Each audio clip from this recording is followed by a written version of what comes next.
of you go by your own religion and theology. Break it in Jesus' name. Go by the simple obedience of the Lord Jesus Christ. How many of you think God is leading you? How many of you want Jesus to lead you? Just obey Him. Follow Him. That's all. If you follow Him, following Him is another way of obeying Him. Just do what I tell you. That's all He is asking us to do. We don't have to learn a lot of theology and doctrine and break our mind and think of a lot of things. Just do what He tells you to do. That's all. Amen. That's all. Very simple. The Lord is my. You don't know who. The Lord's my shepherd, I'll not want. He makes me down to lie in pastures green. He leadeth me the quiet waters by. My soul needeth restore again, and me to walk that way within the paths of righteousness, in for His own name's sake.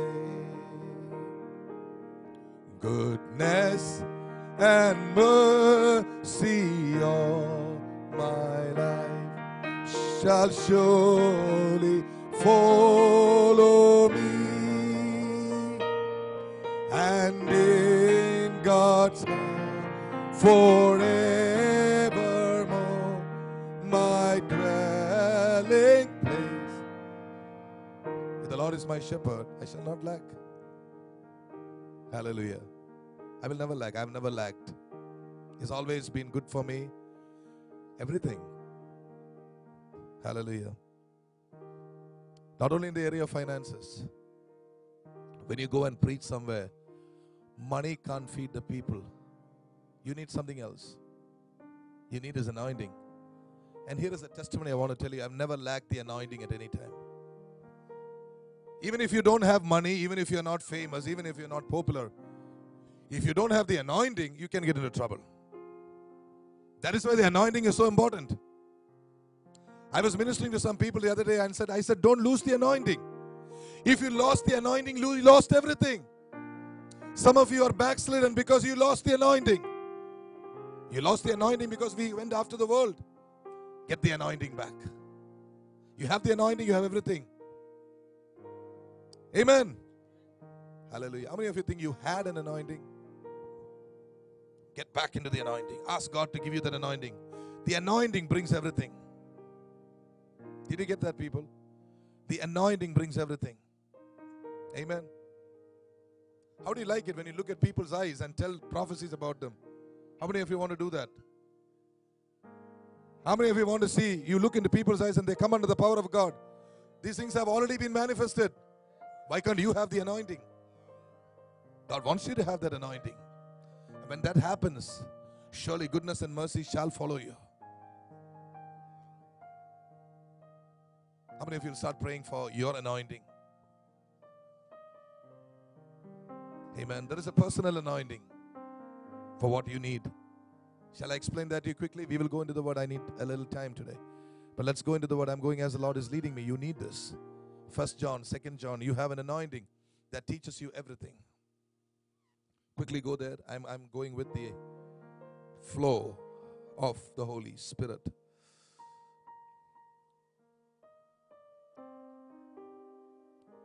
Second John, isn't it? 1 John. Yeah. I thank God for 2 Bible dictionaries in this church. God bless them.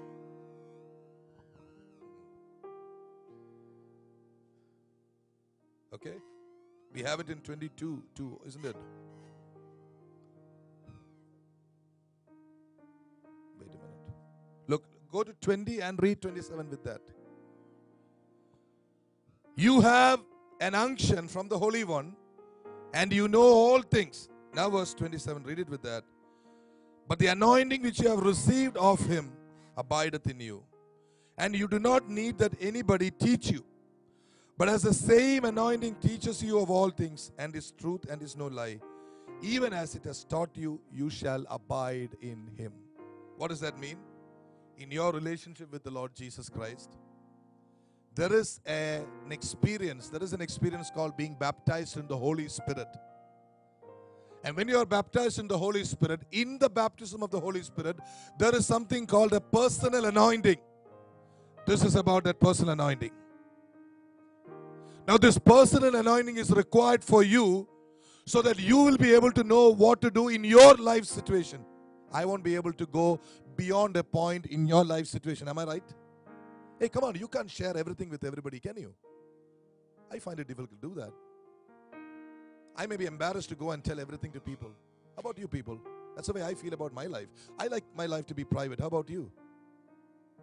I'm a very private person. I like to keep to myself. It's only because God called me into the ministry, make me to stand in front of all of you, that I'm so exposed. It is not something that I really liked. I like to keep to myself, mind my own business. I never wanted to be popular or fame. Mind my own business. Do something. But it's because God has called me into the calling that I'm exposed, etc., etc. Praise the Lord.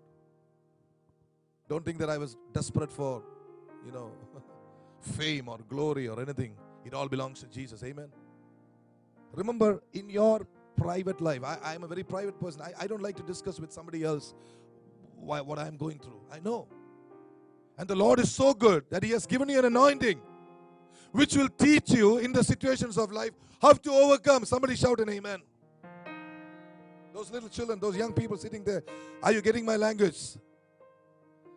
There is something supernatural God wants to give you when you go through different situations of life which your parents or people above your age may not understand.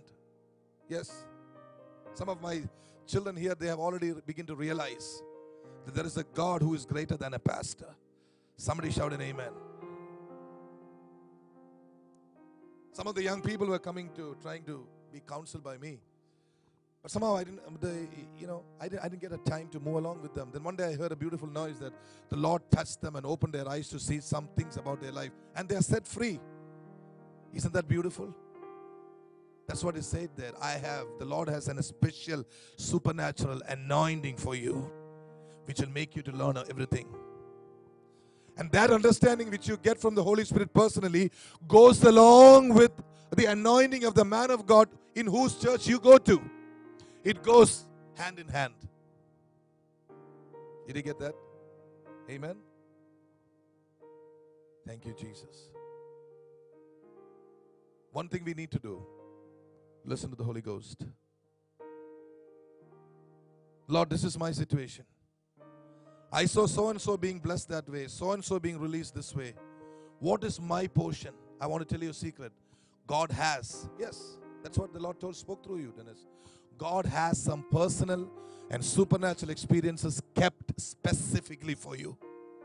Even Apostle Paul may not have experienced what God wants to give you. Aren't some of you sad that you're not able to still speak in tongues? Let me encourage you today. Maybe you don't speak in tongues. You will be able to prophesy on a higher measure, better way. The Lord will not disappoint anybody. And I want to tell you something, not in this church.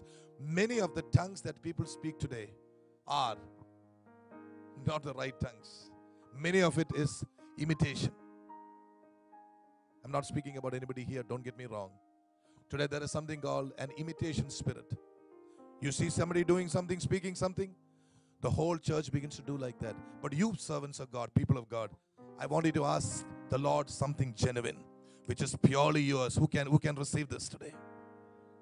God is raising up people, not people without a face. God is raising up people with personalities.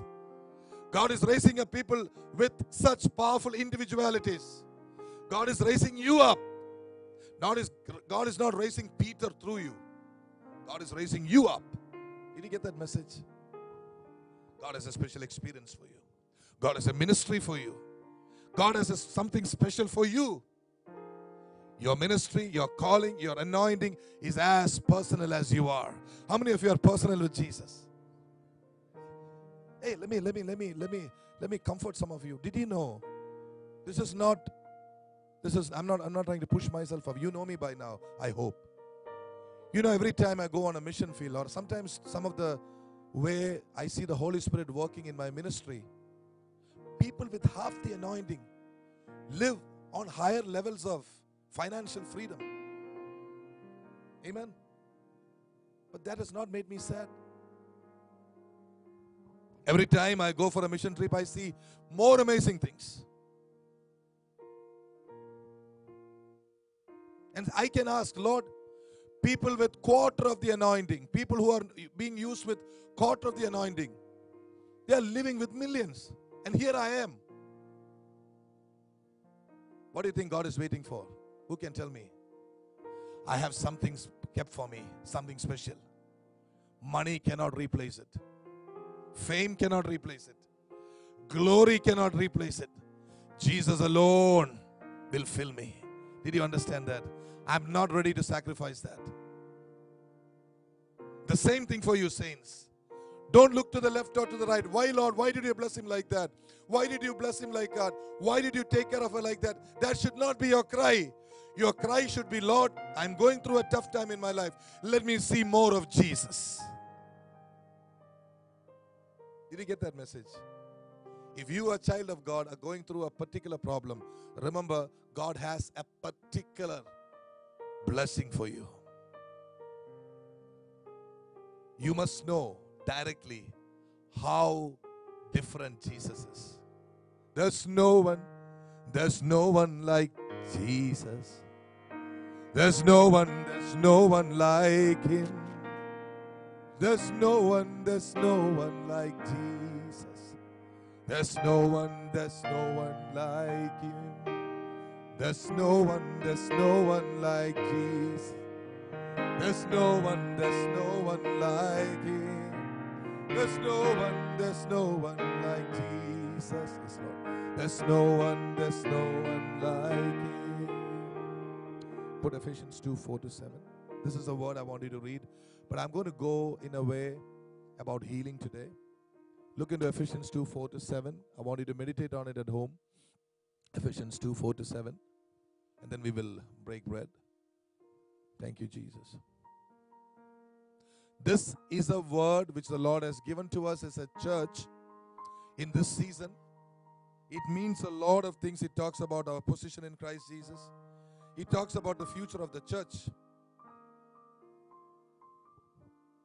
But this morning, even as we read that, I want to encourage you, church, to go by faith. I want to tell you some things to go by faith. If you were to go into a place where you heard that it has all the solution for your problem, what would you do? You will go there, and will you stand there and wait for the solution to come? Somebody told you that there is a solution in that tent, and what will you do? You'll get into the tent. You will find out how you can find your own solution. Amen. That tent is the church. You and I have not come into the church to keep on getting something. You and I have come to the church to find out how you can get something more from Jesus.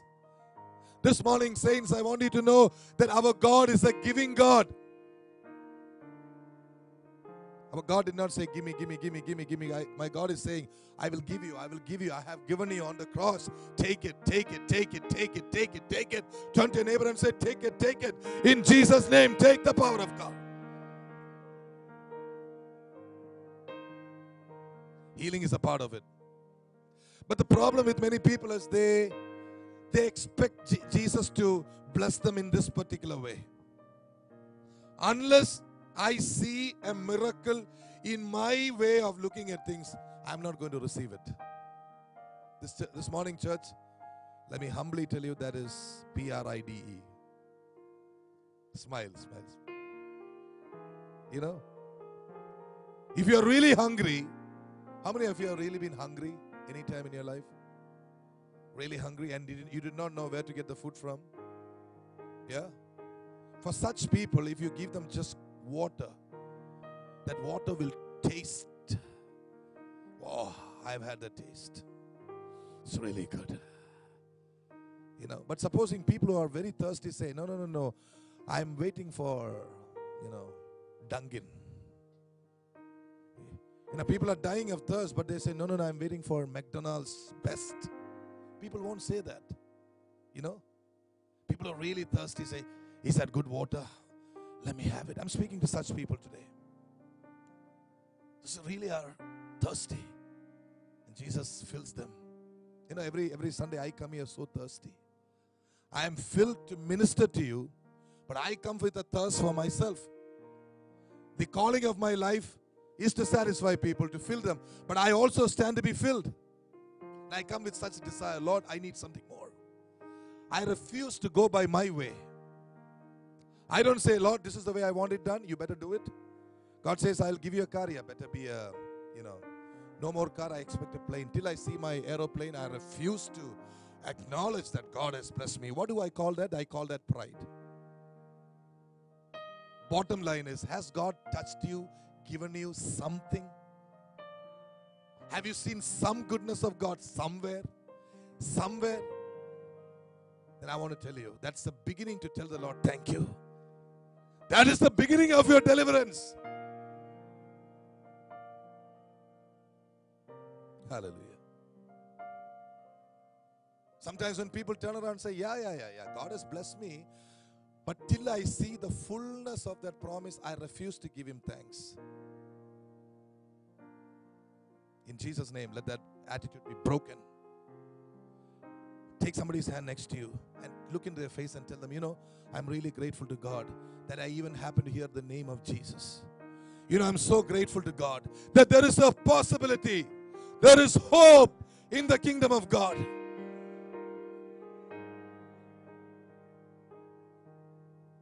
I'm so full of gratitude. Look around you. How many of you people think that this is a full church? And how many of you think you're grateful to God for having a full church like that? Last Friday meeting, we had so many people. That looked like our Sunday worship probably 2 years ago. And I told that to Rena. I'm grateful to God. Every time I walk into this lot, I see cars parked like that. I said, Lord, wow, what a work you have done. Amen. Gratitude. But sometimes when gratitude moves out of the door, only 5 cars today, huh? Why can't God give another 5 more cars, huh? Saints, if you want to keep that anointing, if you want to keep on moving, thank the Lord. Thank the Lord. The healing will come. The finances will follow. Everything about you will work. Keep thanking the Lord. Just thank the Lord. Keep thanking the Lord. Amen. We have to break our agendas. Are you ready? I want deliverance to come this way. God says, I got a better way for you. If there is a delay in your deliverance, that's because God is planning a better way for you. A better way than you think. Far better way. Not like you think. A better way. Can you open your mouth and say a better way? For my thoughts are higher than your thoughts. My ways are higher than your ways. And I want to tell the church, don't be satisfied with mediocrity. Be satisfied with Jesus, the best. Amen. Hallelujah. Let's go to Ephesians 2. Let's break that scripture. Let's expound it. Verse 4. But God, who is rich in mercy, for His great love wherewith He loved us, and has raised us up together, made us sit together in heavenly places in Christ Jesus, that in the ages to come He might show the exceeding riches of His grace in His kindness towards us through Christ Jesus. 4, 5, 6, 7, 3 verses, very important, which the Lord has given to us. Number 1, this verse talks about the goodness of God, the character of God. This morning I want the church to know, when Jesus told us to look at Him in Hebrews 12, it simply means look at the character of God. And I want you to know that we serve a good God. We serve a God who is rich in mercy, a compassionate God, and a kind God. Even in the last couple of weeks, we have been hearing this message from different words. Romans 2:4 tells us about the goodness of God. It says, don't you know that it is the goodness of God that leads you to repentance? Romans 2:4. Romans 11:22 to 24 tells you that we must continue in the goodness of God, not in the hatred of God, but in the goodness of God. Here also God has given us a verse which tells us about the mercy of God. How many of you know that you are here because of the mercy of God? Purely the mercy of God. Nothing that we did, but because of His mercy, because we trusted in Jesus. Just His mercy. And this morning, the Holy Spirit is telling us, God who is rich in mercy, for His great love wherewith He loved us. In the Malayalam translation is very good in this verse. It uses a word called valsalyam. Valsalyam in English means affectionate, fond love. God who is rich in mercy, for His great love wherewith He loved us, He has raised us up together. That means when we were born again, when we were baptized, He raised us up together and made us to sit together in heavenly places in Christ Jesus. The Holy Spirit is talking about our position. We are raised and kept in the heavenly places in Christ Jesus. When we took a baptism, when we were baptized into Christ, we were being seated in the heavenly places. Amen. These heavenly places are far above any other place or position that you may get on the face of the earth. We are seated in the heavenly places. Amen. This is a work that was done before the foundations of the world. Amen. Hallelujah. This was done before the foundations of the world. This work of the Lord Jesus Christ was done before the foundations of the world. And we who are born in this century, we also are adopted into the work of the Lord. Hallelujah. Praise the Lord. Why did He do that? Verse 6. That in the ages to come, He might show the exceeding riches of His grace in His kindness towards us through Christ Jesus. God raised us up with a purpose. Saints of God, there is a purpose why God raised us up. We are a people of purpose. We did not come into the kingdom, as we say in Malayalam, chumma. You know, why do you go to church? Chumma. Chumma means there is a Malayalamized English. Do you know that? Simply going to church. All these are translated from Malayalam. Why are you going to church? Simply going to church. We're not simply going. There is nothing like that in real good English. You know, it simply means we go to church with a purpose. We come into the meeting with a purpose. We worship with a purpose. We are sitting in the presence of the Lord with a purpose. God has to speak something to us. So let every simply going to church vanish in Jesus' name. Let's go to church with expectation. There is a purpose. How many of you are here this morning? Hallelujah. We are here with a purpose. And God has a great purpose for us. This church and all the saints of God, especially since God has given us this verse, God has a purpose for us. What is that purpose? That we, in the ages to come, might show the exceeding riches of His grace in His kindness towards us through Christ Jesus. Read that with me, verse 7.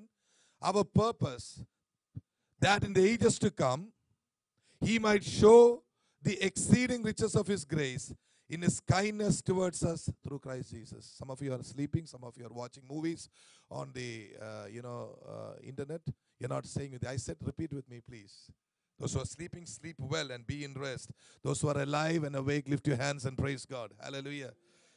Say this with me, that in the ages to come, He might show the exceeding riches of His grace in His kindness towards us through Christ Jesus. You know what I think? I think many of you come early morning, you know. With so much of you wake up early in the morning to come for morning service, and then in the evening second service you start sleeping. Please don't. It's okay. Take it easy. If you want to leave after the first service, it's all right. I love you. Still the same. Jesus loves you the more. Hallelujah. Praise the Lord. Amen. All right. Because in the morning service, I know there was so much of life. What is happening? Normally it was in the English service, there was so much of life. Hallelujah. Praise God. Hallelujah. Okay. Is there anybody still sitting with burden and trials and problems and tribulations and all that? All was put on the cross. Come on, you don't have to keep on worrying about tribulations and tribulations and tribulations all the days of your life. It is all on the cross. Turn to your neighbor, for my sake at least. Turn to your neighbor and smile. Saints of God, citizens of God, there is no more burden, there is no more problem. It is all put on the cross. Jesus died for you. Hallelujah. We are not living during the time of Moses. We are living the time of Jesus. Oh, hallelujah. Stotram, stotram, stotram. Amen. This morning, God is telling us about our position in Christ Jesus. Amen. What is that position, people of God? More burden, more problem, more trouble, praying for children. When will they come into the kingdom? These are not our burdens. This is the job of the Lord. Amen. For every problem you have, remember there is a word which God has given to you. Every situation that you go through, God has given you a word. And God is asking us to stand there and begin to praise Him. Every time you go through a crisis, God has given us a word. So don't let your hearts be troubled with the problems that you go through. You should be concerned about the beauty of Jesus. Amen. All right.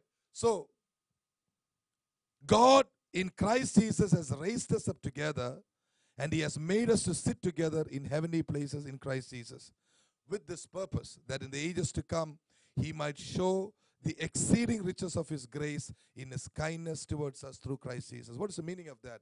It means these days of preparation, before God begins to manifest into the world, He is preparing you with acts of kindness, with acts of grace, so that people who come into the church will begin to hear your testimony, your life testimony of how good God has been to you. By faith, I see some of you speaking out that your children, your babies were healed. And because your babies were healed by Jesus, you'll be able to tell somebody, Jesus touched my baby, He can touch your baby too. Did you get that? That is what God is telling the revival church here. Because you see redemption, because you see my hand, because you see my grace, because you see my power, because you are enjoying it, because you're knowing it so well, I'm going to bring more people who will be able to benefit because of that. That is why He says in the ages to come. And I've got good news for you. And I know you will take it. I have a word that generations to come will know about this little church. We will have a name which cannot be erased by history. Yes, believe that. Right now it Lord looks, some little, who cares for? Somebody cares. And He is concerned about lifting you up. And when He lifts you up, generations will know that Jesus was alive and active in a group like this. And this is a word that confirms it, that in the ages to come, He might show forth His exceeding grace that you have experienced and I am experiencing. People will know. Somebody will know. Somebody will understand. Yes, that person who was working with me, that person who was preaching to me, that person who was praying for me knew the exceeding grace of God. That's the word the Lord has said. And all this when you continue in the goodness of God. Verse 6, if you will. Go to verse 6.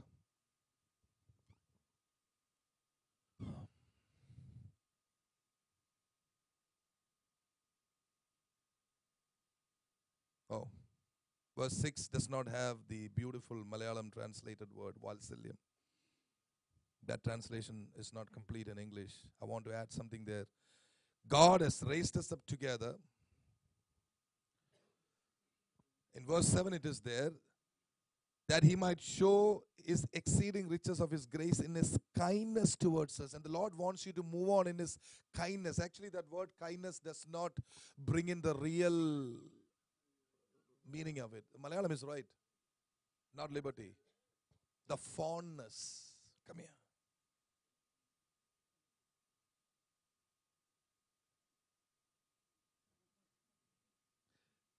Chris, why do you cut your hair like that? You're a handsome guy. Okay. Look, what do I have to this child? Kindness or fondness? That is what God has for us. Kindness. Kindness is, yes, He is kind to us when we were not born again, when we were outside. He had kindness over us. He looked at us, saw how pitiful we were. He had kindness and He brought us into the tent. But now in the tent, He's not just looking at us with kindness. He's looking at us with fondness. What do you have for lunch today? Nice. Thank you, Chris. You know, that is the way God deals with us, and God expects us to go like that. Not if God is going to be angry with us. You know why I behave to children like that? I want you to know. Not playing around. I want these children to know that there is love and acceptance in the presence of God. Someday when they grow up, we may not be around to put a hand around them all the time. But the children will remember that there is a place where they talked about Jesus, where their experience has always been acceptance and love. Did you get that wisdom? Hallelujah. That is what God is. He's fond about us. And we grow in that fondness. Not under the law, but on fondness, in love. And when we go in that, how many of you have known His fondness? Can I ask you this? Have you noticed? Have you known that He is fond? Not just kind, that He is fond. He is fond of you. Not just kind, Don't, many people, not us, many people go, oh Lord, be kind to me. In Christ Jesus, He's already kind to you. Oh Lord, have mercy upon me. I beseech thee. They use all these King James Version words. I don't even understand what it is. I beseech thee. I come under the covering of the anointing. All these words are not needed. Somebody say amen. Thank you for loving me so much. And I thank you. Today I heard that you're fond of me. Huh? More than enough. Am I fond of you? You are. I ask.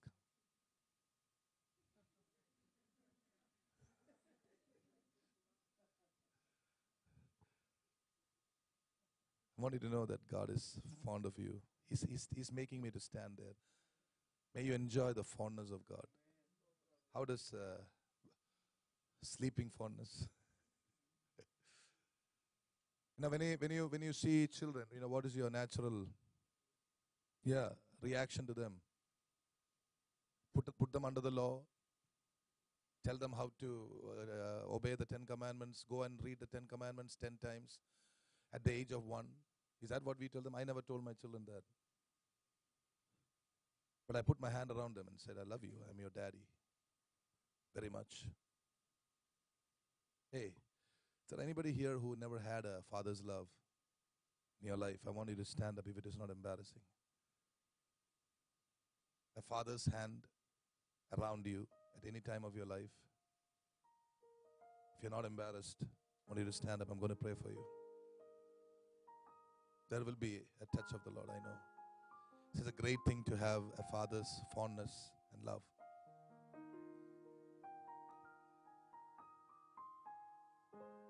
I know we all have had fathers been strict with us. Study. Get the best marks. Especially people who come from India, even when they come to the US. Tuition. How to get better than somebody else. How to get the bestest, greatest. They bring their own English into America. Crazy people. No time for loving people. No time for loving father, mother, children, no. How can I be a doctor or an engineer? These are the only things in the kingdom of God. Nothing else is there. I'm talking about some evils of the community which I come from. There are only 2 jobs in the world.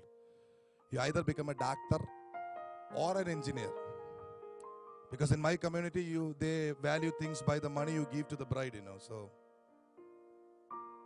doctor, engineer, then how much you will get? Dowry.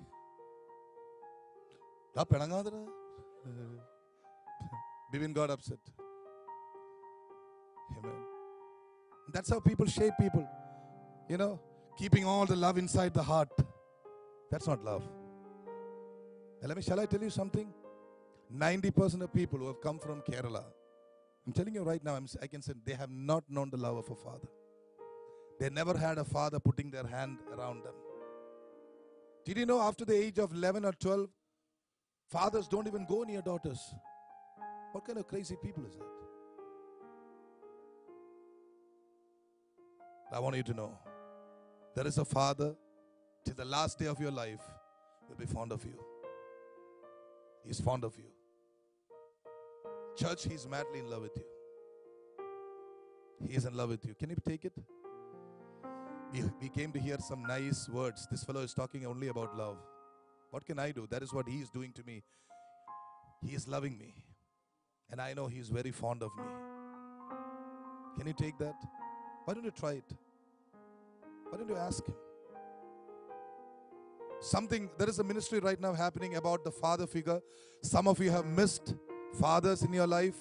Some of you are still missing your fathers. Some of you here have been so close to your daddies, your fathers, and you're missing them. Maybe you are so close to them, but you're missing them. Whatever it is, I know the Holy Spirit is leading me to that.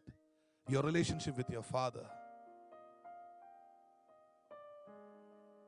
Maybe your fathers have left an imprint in your heart, hurt you, belittled you, made you look bad in front of other people. This is the time of your day of release.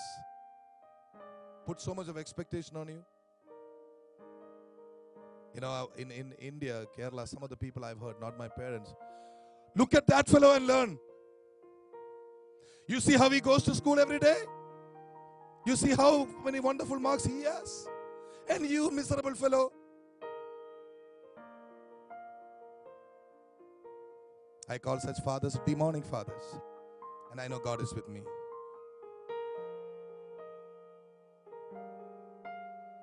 And after all the education, these fellows also, they have their degrees, but they're demons with degrees. No love. Wherever they go, competition, fighting. And they transfer the same spirit into their children. And wherever the children go, they also do the same thing. Carrying on the anointing of the devil. But our God is a tender God, a God of love. So compassionate, so fond of us. That's the word, the fondness of God. He is fond of you. So, Pastor, what about the mistake I did day before yesterday? It is already taken care of on the cross. Don't do it again. If you have a problem in compulsive sinning, give me a call. We'll sit and pray together. You need a deliverance there. But don't make a theology out of your failures. Do not say God is cruel because you keep on failing.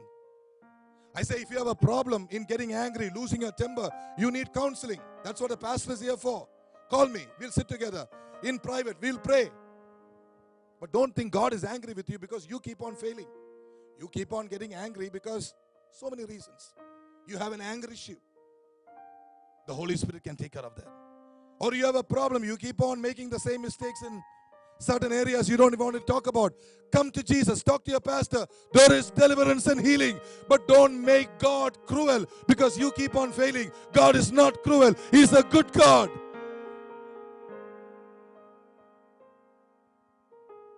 Oh, I've lost my temper. I even lost my temper with my wife. And I got angry with my children for no reason. I have shouted at my children when they were innocent. They didn't know. They were shocked. After I shouted at them, they look at me. What did we do? Because you didn't do anything, I'm shouting at you. And then I came back. I said, Lord, I should have got angry with them. Yeah, you have an anger problem.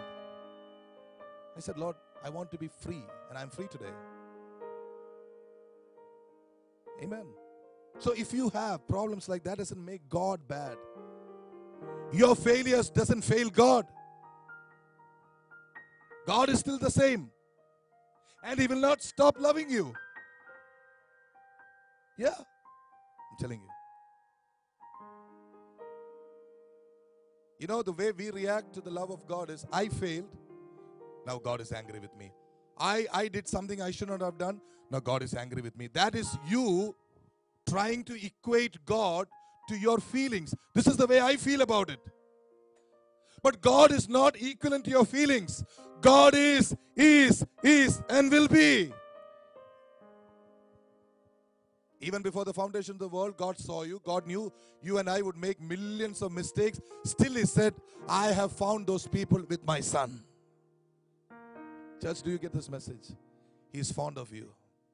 He really loves you.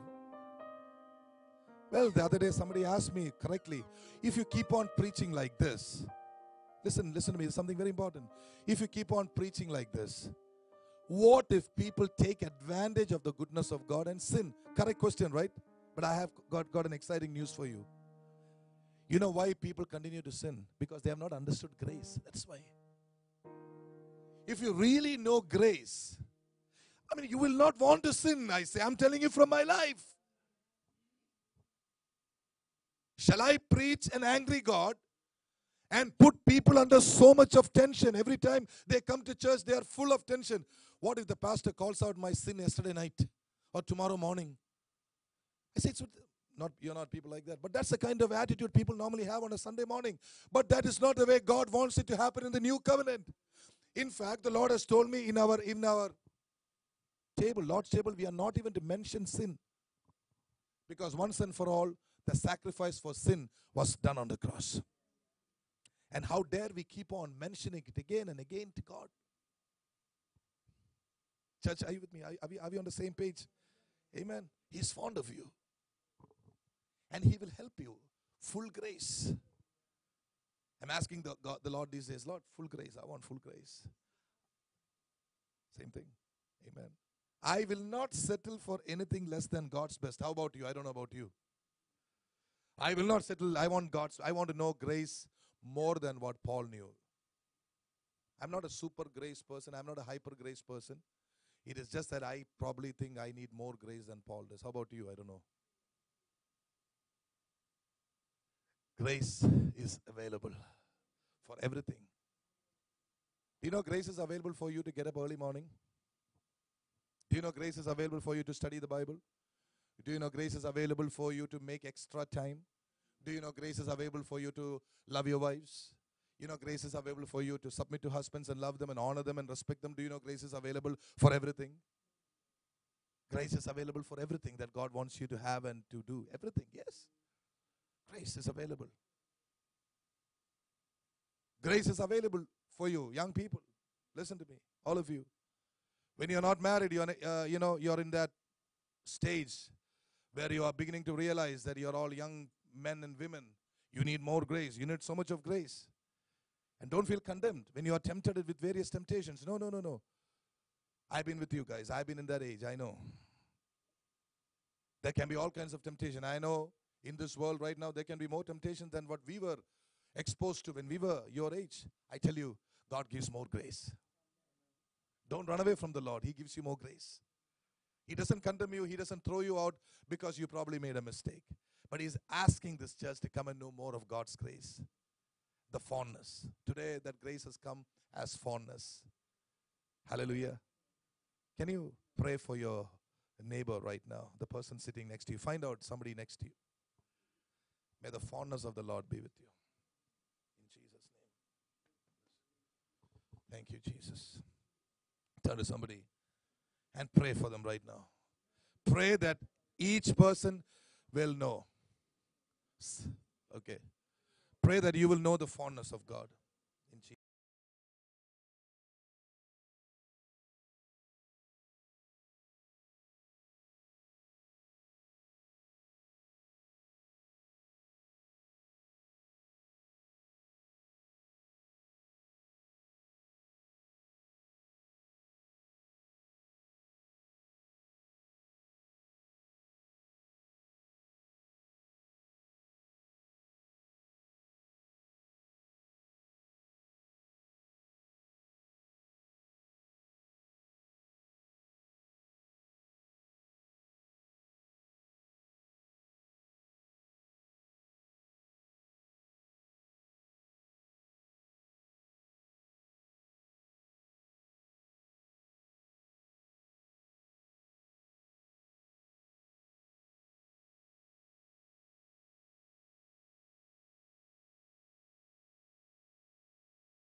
Let's pray.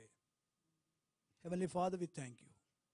What a great honor and privilege you've given us through your Son, that we are called the children of the Most High God. We are the covenant partners. We have a covenant with Almighty God. That covenant has been established through your Son. And we have just done this ministry to remember that covenant. As we take part from this table, Lord, let every life of that covenant be manifested in your people, Lord. Hallelujah. And you establish the covenant by proclaiming and manifesting your glory, yes, healing and deliverance and restoration and peace and joy. Every blessing of Almighty God is established in this covenant, and let it be manifested in the name of Jesus to the children of God. We are the legal heirs of every covenant rights which is being restored in Jesus Christ, and we are the real partakers of that glorious covenant which is established through your Son. And we have every legal right to be healed, to be delivered, to be rescued, to be the light of the world. And we declare all that covenant blessings upon your children. Let it manifest for your glory. Thank you for this great opportunity you have given us. Thank you for the opportunity you have given us to serve us. Thank you for the opportunity given us to the man of God to serve this ministry. Thank you for helping us and each and everyone to taking part. And once again, by taking part in this, we are proclaiming that we are the children of the Most High God. We are the children of the Most High God. We are the children of the Most High God. Nothing can separate us from the love of our Master Jesus Christ. Thank you, Heavenly Father. In the name of Jesus we pray. Amen. Let's all stand up for the benediction. We're closing right now. Also, before we close, Sister Leela George has a quick word of thanks. This is the 8th. Today is her 7th birthday.